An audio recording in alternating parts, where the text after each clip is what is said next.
Bereketli olsunlar. Aynı altında yatırdığımız kütlüğün bağları çıktı.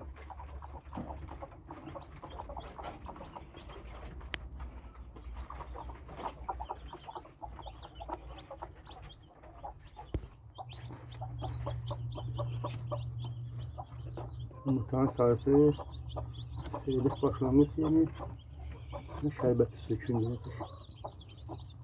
Çok demeyeyim ama çünkü şerbetli ve serbest.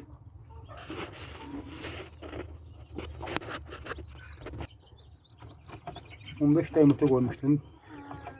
Bir ısınmıştı, 14 tane kalmıştı. 14 içinde mayası vardı. 8'i çıkıp, çıkın devam edir. Bir şeyler de var, 6'sı çıkacak. Güzel. Yine 26'sı. İyi. Şimdi 25.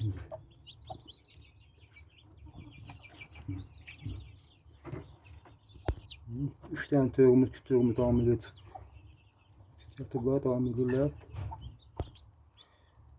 7 tane kütüğü düşməliydi. Biri kütdən ayrıldı. Yatmadı. Bir sefer biraz göre hissiyat düşürlər ama yasal yatıracağım Allah'a bakasınız. Bereketli olsun.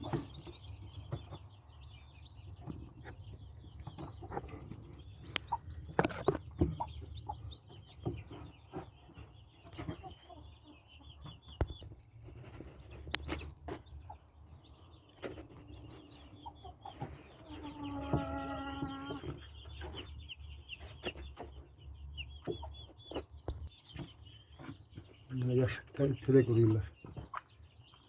Şimdi yaş tele.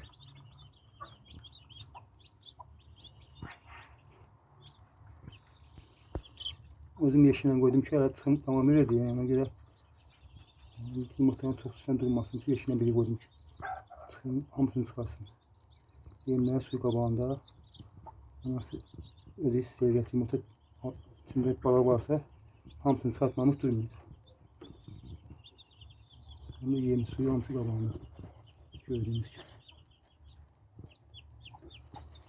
gibi. Çıkı saliyeti yanmışam ki gözü akşam nezaret etsin bu Allah'ım.